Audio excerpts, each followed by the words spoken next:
Bienvenue à Assemblée Vie Abondante de Gatineau. Si vous croyez que le message, c'est seulement pour ceux qui aiment Dieu, mais le message est plutôt pour ceux qui sont aimés de Dieu. Ça touche encore plus de personnes. Ça touche toute l'humanité entière.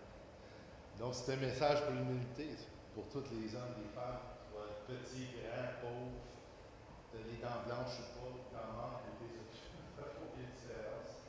Quand tout le monde est touché, personne ne peut sortir, personne ne peut se sauver.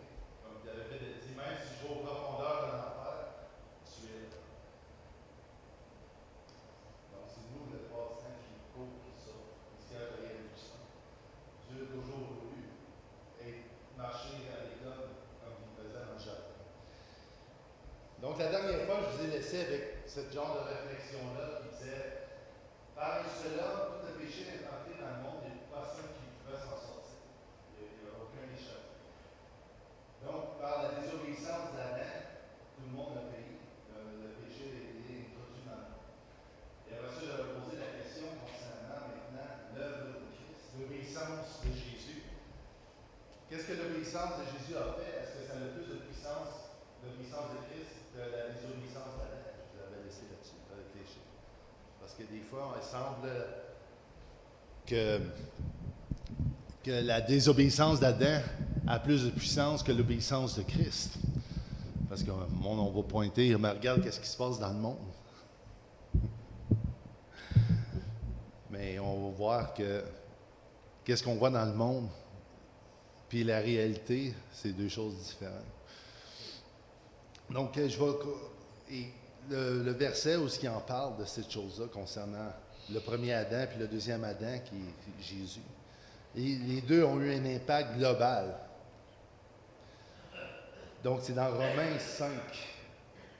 Vous pouvez suivre avec moi. Moi, je vais faire comme un résumé qui explique un peu les pensées de Paul, mais je vais avec verset par verset.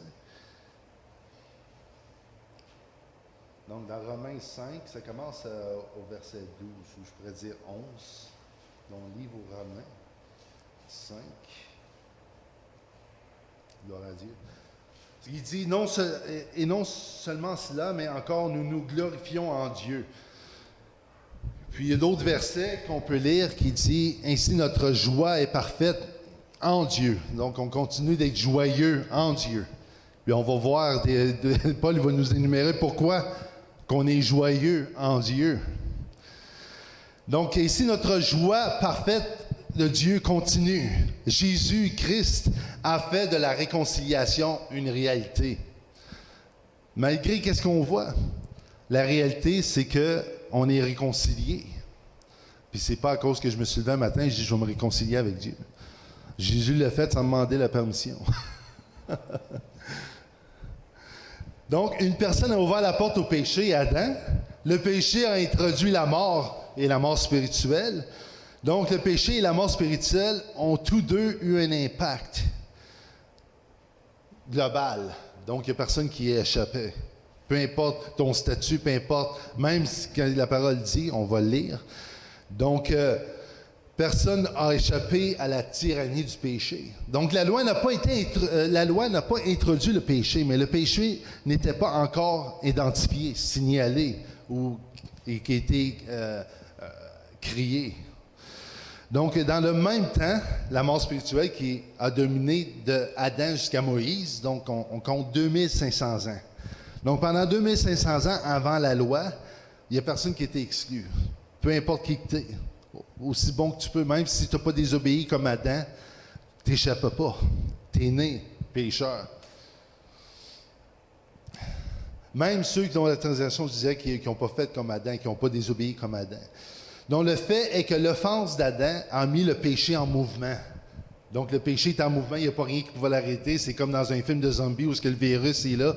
Puis de plus en plus, tu vois, il y a des gens qui sont infectés, puis la Terre, après l'histoire, mais toute la Terre est envahie. Donc, il n'y a pas personne qui échappe, c'est fini.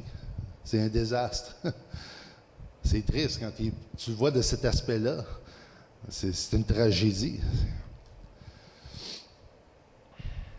Donc, depuis jusqu'avant la loi, c'était comme ça. Le monde, il mangeait, ils se mariaient, puis toutes ces choses-là. Puis on connaît toute l'histoire.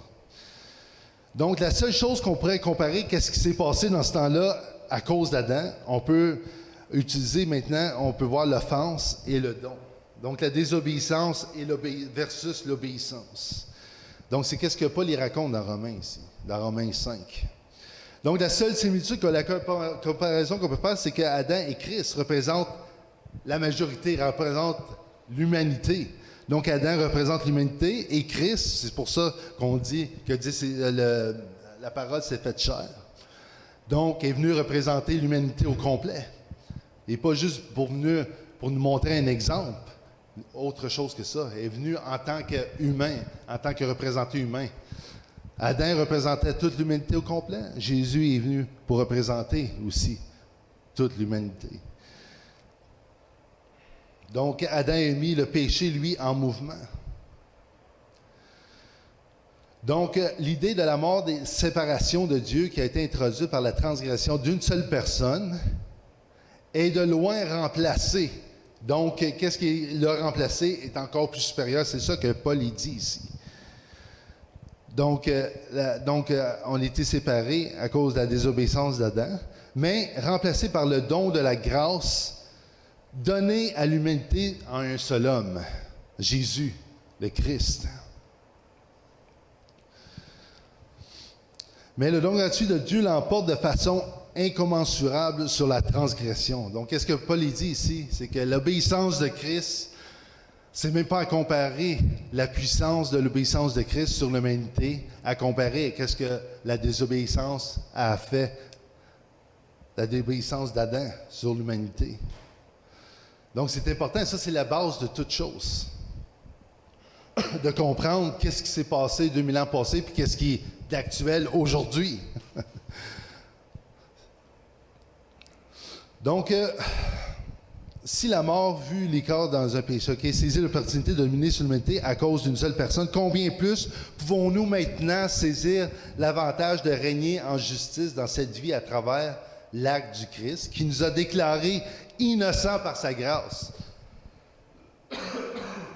Excusez. Donc, c'est qu'est-ce qui est ça? Paul il continue de dire la grâce est hors de proportion dans la supériorité comparée à la transgression. Donc, la grâce, c'est pas comparé à la transgression. La grâce et la transgression, la balance, c'est pas, on ne peut pas mesurer. Donc, en conclusion claire, il n'a fallu qu'une seule offense pour condamner l'humanité. Et la Bible a dit que plusieurs, mais plusieurs, on sait que c'est tout le monde a péché, tout le monde a été condamné. Et d'un acte de justice, déclare la même humanité qui était coupable, innocente. Donc, nous voyons alors que, comme un acte de péché a été exposé, toute la race des hommes à la condamnation, un acte de justice parfaite présente tous les hommes innocents aux yeux de Dieu. Donc, la désobéissance d'Adam, de l'homme, a exposé l'humanité comme pécheur, mais l'obéissance d'un autre, Jésus le Christ, montre l'humanité comme juste. Donc, on n'a pas été fait pécheur parce que nous, on a désobéi premièrement, quand on est né. On a été fait pécheur parce qu'Adam a désobéi. Et la même chose qu'on a été rendu juste, pas à cause qu'on a été obéissant, mais à cause que Jésus, lui, a été obéissant au Père, premièrement. Est-ce qu'il était obéissant au Père à la croix, même avant que je dise « Ah, Jésus! » Même avant que je puisse entendre son nom. C'est puissant quand vous voyez ça comme ça. Là, si vous voyez la désobéissance d'Adam comme étant avoir un effet plus dominant que la grâce de Dieu, que ce que Jésus a accompli. Mais c'est ça que Paul essaie d'expliquer aux Romains. Donc, la présence de la loi n'a fait aucune différence. Elle a simplement mis en évidence l'infraction. Mais là où le péché a augmenté, la grâce a surplanté tout ça. Donc, la mort spirituelle a fourni au péché sa plateforme et son pouvoir pour régner, la mort spirituelle. Donc, pendant ce temps-là, le péché régnait, puis il n'y a rien qui pouvait aller contre elle. Maintenant, la grâce a repris sa souveraineté par la justice pour introduire, sans aucune menace, le royaume de Dieu. Donc, c'est qu'est-ce qui nous appelle. Donc, c'est un résumé un peu de ce que j'avais parlé. Mais mon sujet, amen, parce que ça, tu dois connaître qui tu es en Christ. Qu'est-ce que Christ a accompli, amen. Qu'est-ce que l'œuvre de la croix a fait à l'humanité au complet. Mais pourquoi que des fois, on agit comme si on est encore sous le règne de la transgression d'Adam? C'est parce qu'on revêtit une fausse identité. Dans nos pensées, Paul, il parle de renouvellement de l'intelligence. Pourquoi qu'il dit que c'est important de renouveler son intelligence? Parce qu'autrement, tu vas continuer à croire que tu es encore sous la condamnation. Tu vas agir comme un condamné, comme un esclave.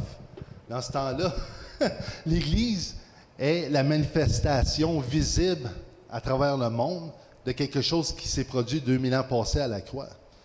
Si les gens veulent voir l'effet du salut, qu'est-ce que la croix a accompli, c'est à travers l'Église, amen, qui manifestait aux yeux des gens. Dans l'Ancien Testament, il n'y avait rien pour voir ça.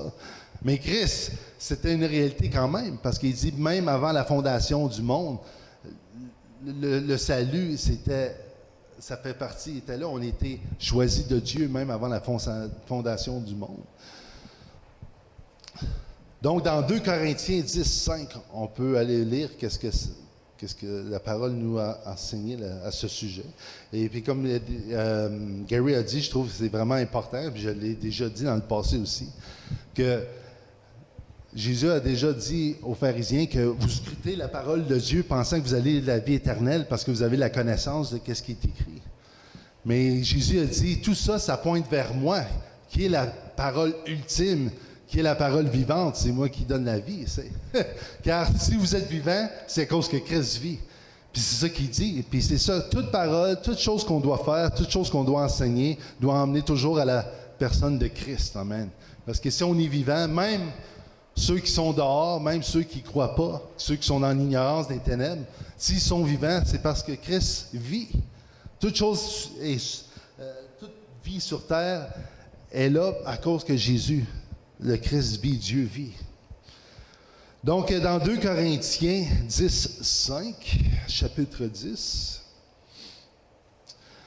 Donc, ici, il dit, nous renversons les raisonnements et toute hauteur qui s'élève contre la connaissance de Dieu et nous amenons toute pensée captive à l'obéissance de Christ. Dominique nous a parlé de l'importance de l'obéissance. Donc ici, on voit ce mot-là, obéissance. Donc nous renversons, donc si on peut le dire d'une autre manière, nous renversons les raisonnements, toute philosophie, tout qui nous emmène à aller contre la parole de Dieu, aller contre l'identité que nous avons en Jésus, puis aller en contre qu'est-ce que Jésus a accompli. Qu'est-ce que je vous ai lu dans Romains 5, ça explique qu'est-ce que Jésus a accompli à la croix. Et comment la puissance de l'obéissance de Christ est supérieure à la désobéissance d'Adam. Une fois que tu sais ça, mais là, toute pensée qui va contre ça, amen, va nous emmener encore dans cette place-là où ce que Adam a désobéi, sous le règne d'Adam. Même si on est libre, même si Jésus a tout accompli, même s'il a brisé toutes les chaînes, même s'il a mis l'ennemi sous ses pieds, amen, et si on est en Christ et assis à la droite de Dieu avec Christ, c'est sous nos pieds aussi. Mais on peut agir puis penser comme si on est encore esclave, si on est encore le fruit d'Adam, si on est encore en train dans le jardin de manger du fruit de l'arbre de la connaissance du bien et du mal. Mais non, on n'est plus rendu là. On est rendu à manger l'arbre de la vie, de se nourrir en Christ. Christ il a dit, il nous a greffé à lui l'arbre de la vie. Amen, là où est-ce qu'on porte des fruits. Et tout ça, c'est lié à ce que aussi Dominique a enseigné concernant la foi sans les œuvres. La foi, c'est de croire déjà en Dieu. Il a dit, c'est qu'est-ce qui fait le plaisir à Dieu, c'est de croire en celui qui a été envoyé, Jésus-Christ. Amen. Donc, nous renversons tous les raisonnements, toutes les philosophies, toutes les pensées qui vont contre qui nous sommes vraiment en lui, qu'est-ce que Jésus a accompli pour toute l'humanité, qu'est-ce qui fait en sorte que maintenant on est une nouvelle création en Christ, et maintenant pourquoi qu'on a les pensées de Christ, toutes ces choses-là qui viennent contre ça. Toutes ces choses-là qui viennent contre ça. La parole dit que nous amenons toutes ces choses-là captifs en prison On les rejette, on n'accepte pas, on ne permet pas à ces choses-là, ces pensées-là, de prendre racine en nous. On ne prend pas le temps de réfléchir là-dessus. Ah, ça a l'air à faire du bon sens. Oui, ça explique pourquoi que je suis en Dieu, mais pourquoi il y a plein de choses mauvaises qui arrivent dans ma vie. Le monde, il y a cette raison-là. Moi, ça fait du bon sens. Non, ces choses-là, on les rend captifs en prison et on les soumet à l'obéissance de Christ. Et comment qu'on fait ça? Mais c'est toujours par la foi. Amen. Et la foi vient de Dieu. La foi de Christ, oui, c'est un nom de Dieu. Même si du fait de croire, ça vient de Dieu, parce que toute chose qu'on croit, ça vient de la parole de Dieu. Et qu'est-ce qu'on entend? C'est la parole de Dieu que ça nous donne la foi. Donc la foi de Christ, de croire qui nous sommes en lui, qu'est-ce que Jésus a accompli, et l'amour de Dieu envers l'humanité au complet. Et ça change même nos perspectives envers nos semblables, envers nos frères, nos sœurs, envers aussi ceux qui sont à l'extérieur. Amen. Que des fois, on peut croire qu'ils sont exclus de l'amour de Dieu, mais ils ne le sont pas. Et eux, s'ils auraient leurs yeux ouverts là-dessus, pour voir qu'eux aussi sont aimés de Dieu, sont en Christ, sont des nouvelles créations, puis qui attendent d'être manifestés à la lumière.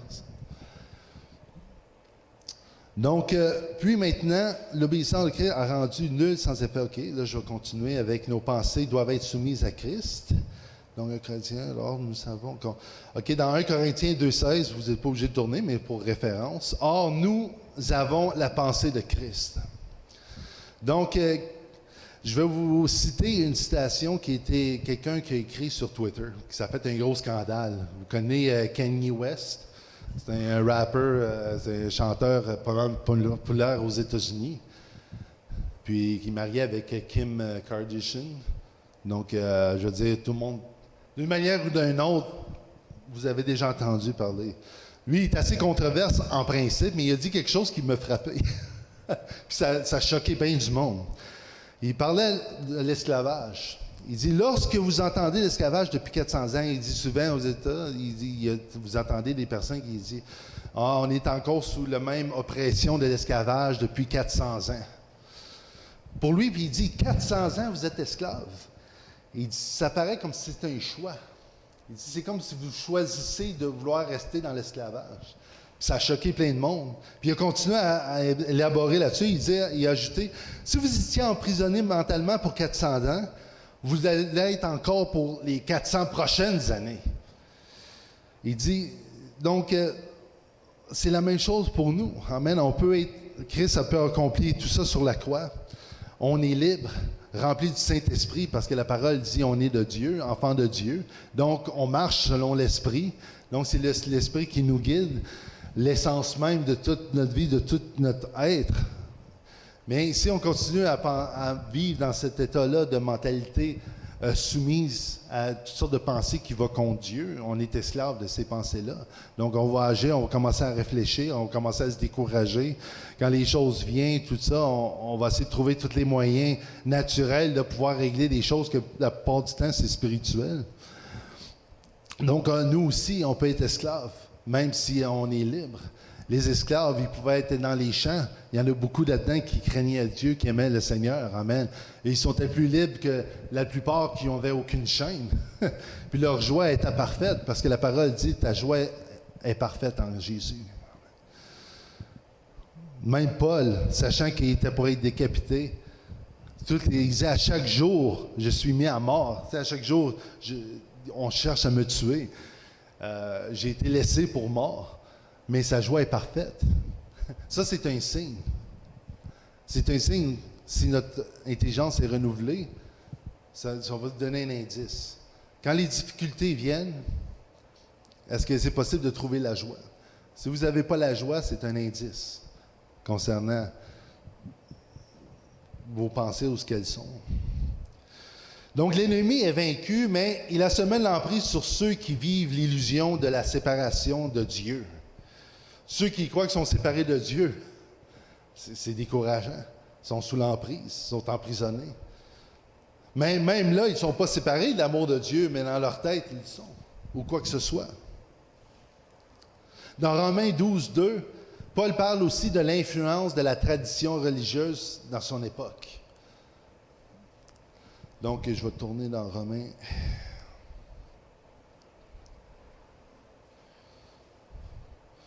12, 2.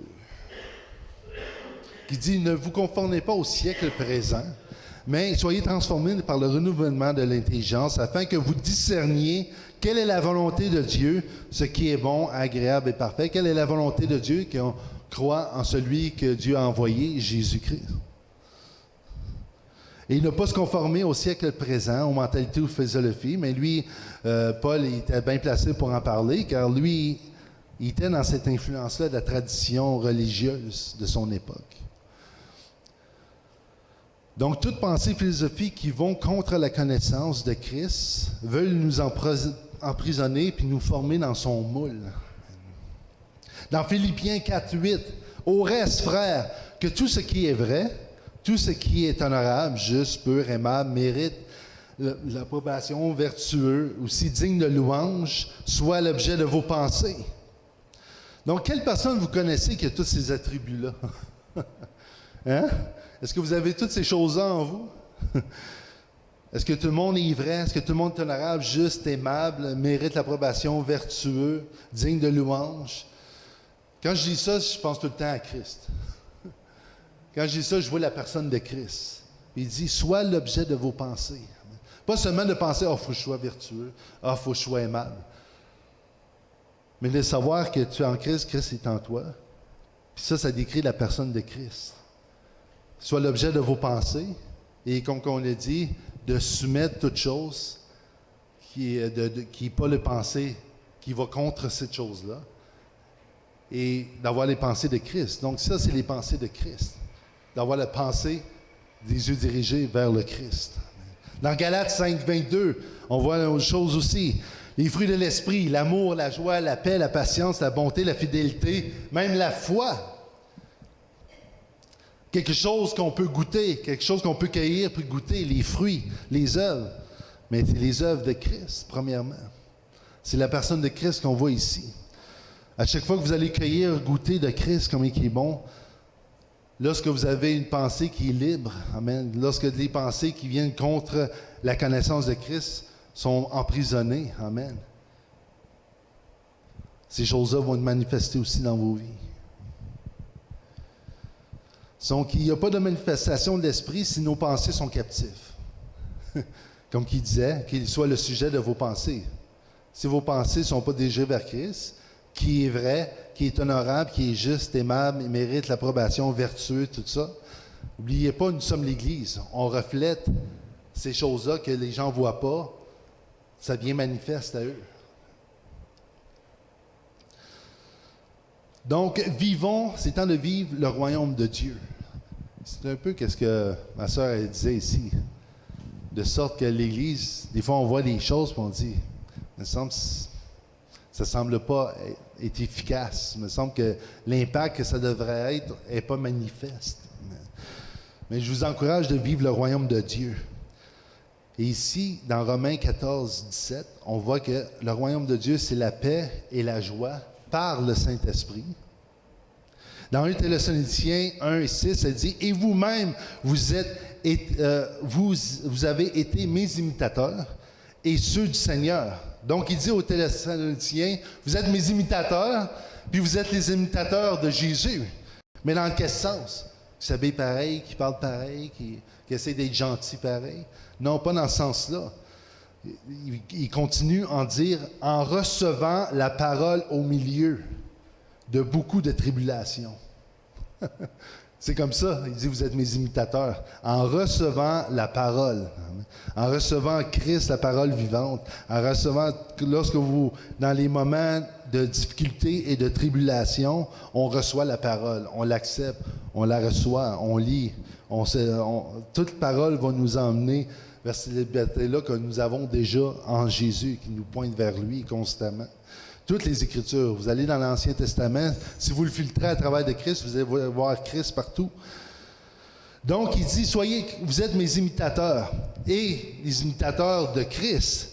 Pourquoi? Parce qu'ils ont reçu la parole au milieu des tribulations, avec la joie du Saint-Esprit encore ici. La paix et la joie par le Saint-Esprit qu'on a lu en Romains. Et ensuite, Thessaloniciens qui dit, avec la joie du Saint-Esprit. Amen. Au milieu des tribulations. Donc, Jésus, qui est notre ultime texte, la parole, va produire en nous, au-delà de tout ce que le monde et les philosophies peuvent produire ou nous donner. Mais je vais terminer avec ça. Sachant que maintenant, on est une nouvelle création en Christ. On n'est plus obligé de raisonner comme on raisonnait sous le règne du péché dans Adam. On n'est plus obligé maintenant de cueillir les fruits du connaissance du bien et du mal. OK, moi, je vais fier sur qu'est-ce que je crois qui est bon ou bien pour accomplir. Mais maintenant, non, on était arrachés, greffés à l'arbre de vie. Sans qu'il nous demande la permission, on était greffés là. On peut dire non, je rejette tout ça, je préfère être pas greffé. Vous pouvez continuer le même, parce que Dieu, il parle assez souvent de l'enfer. On ne peut pas l'ignorer, cette chose-là. Amen.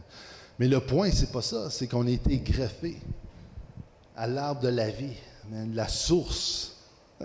Puis par la source, on juste permet aux fruits de pouvoir s'exprimer, de sortir, de pouvoir goûter, puis les gens puissent voir cette chose-là, notre réalité. Notre réalité, c'est ça. Une nouvelle création en Christ. Dieu a fait toutes choses nouvelles. Tout esprit de Dieu est dans l'ancienne prophétie. Donc, on doit être encouragé. Amen. C'est pour ça que la parole dit de soumettre toute pensée puis à l'obéissance de Christ. Amen.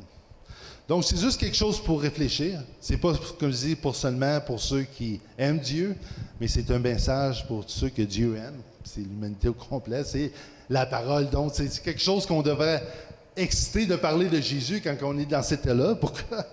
Parce qu'on voit par tout le monde qui ont des pensées d'Adam, qui ont des pensées de la chute, qui sont esclaves, que ce soit des chrétiens ou des non-chrétiens. Amen. Ils sont libres pourtant. Mais amen, la bonne nouvelle en Dieu du salut, la mort, la résurrection, on a été crucifiés avec Christ. Lorsqu'il était enseveli, on a été enseveli avec lui. Lorsqu'il est ressuscité, on est ressuscité. Et Paul est dit, encore plus forte raison, si on était rendu vivant par la mort de Christ, encore plus forte raison par sa résurrection, amen, on va passer l'éternité, amen, dans cette présence de Dieu, amen.